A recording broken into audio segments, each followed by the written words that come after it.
At kaugnay po ng gulo sa DSWD office sa Davao City, live po makakausap natin si DSWD Secretary Dinky Soliman. Secretary Soliman, good morning po.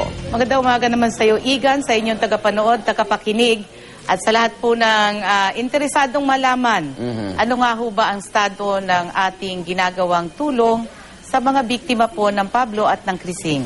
Ngayong umagang ito, ano na ho sitwasyon doon sa inyong opisina doon sa Davao City?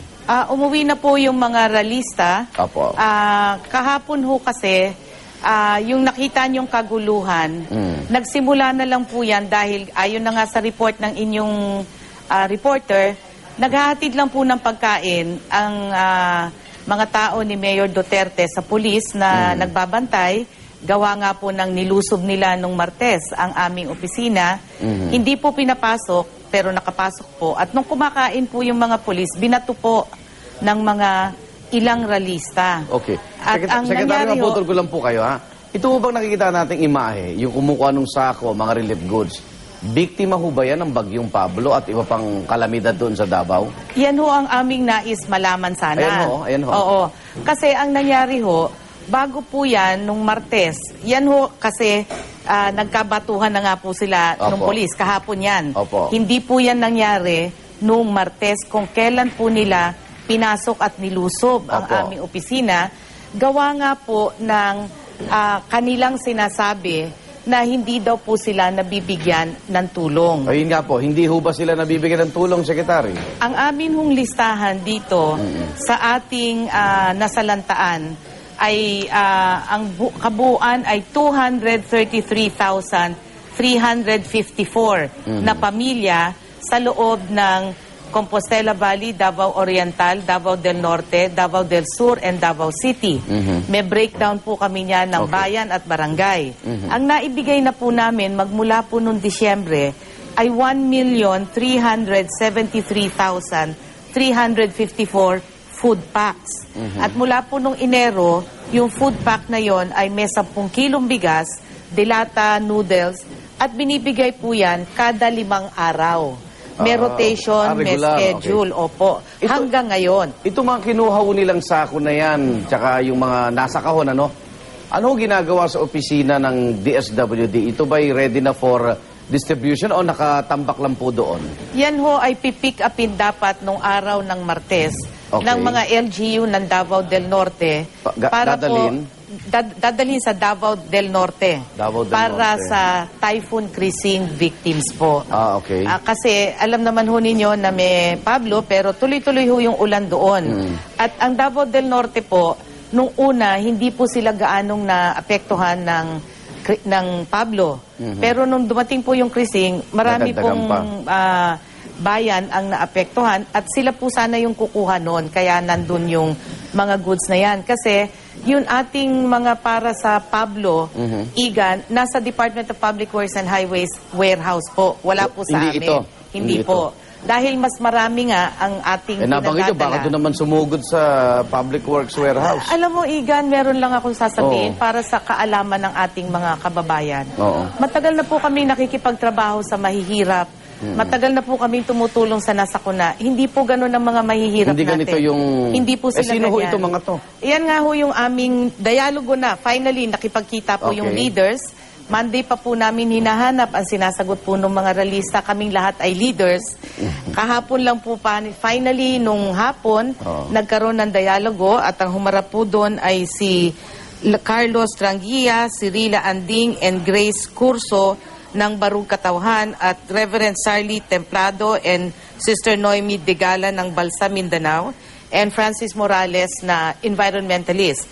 Ang humarap po yung Assistant Secretary Milo Gudmalin namin at si RD Priscilla Rason. Doon po, nagkayari sila na kailangan nga ng validation. Kailangan nating tingnan kung talagang biktima. Sino po yung mga sinasabi nilang hindi nakakaabot. Kasi pwede hundayo ito, di ba?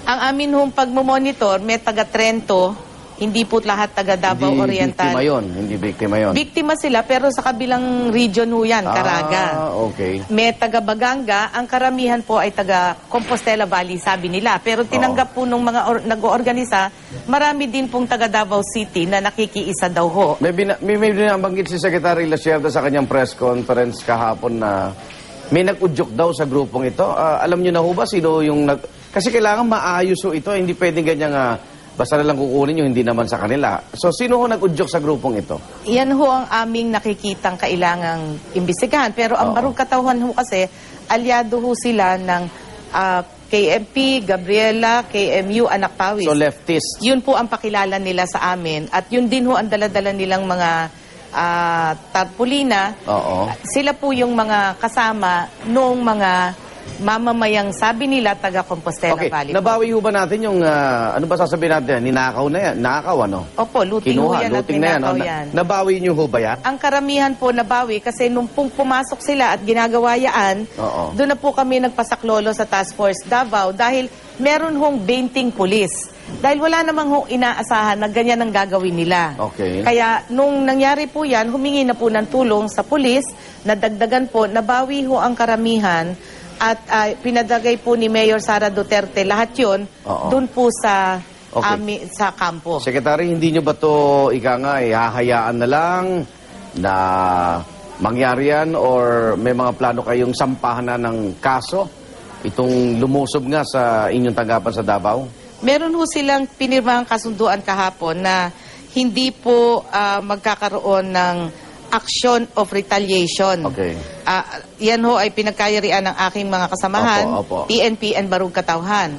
Pero nais ko hong liwanagin, hindi po retaliation ang pagpapasunod sa batas. Mhm. Kaya po yung mga leader, Yung lumabag. yung lumabag sa batas, palagay ko ho, kailangan nating panagutin. Uulitin ko po, leaders, Igan. Hindi po yung mga mismong followers o tao. member. Dahil baka ginagamit lang po sila. Okay. Huling-huling punto ko na po. So, ibig sabihin, Secretary, batay sa record nyo, lahat to ng naging biktima ng Bagyong Pablo, Crising, Habagat o Amihan at lahat ng kalamidad, inabot ng tulong ng DSWD at walang pwede magsabing hindi sila nakarating yung tulong? Ang akin ho sinasabi, 233,000 plus ang nasa listahan namin. Oo. Hindi po perpekto ang sistema. Kung meron hong hindi naaabot, kung meron pong hindi nabibigyan, Iparating po lang. sa Oo. amin. Pero nais ko lang sabihin, Igan, kahit dun sa kasunduan, ang nakalagay ho, yung hindi sapat na nabigyan. So, ibig sabihin, maaring nakatanggap, Nakukulangan pa. nakukulangan sila. Oo.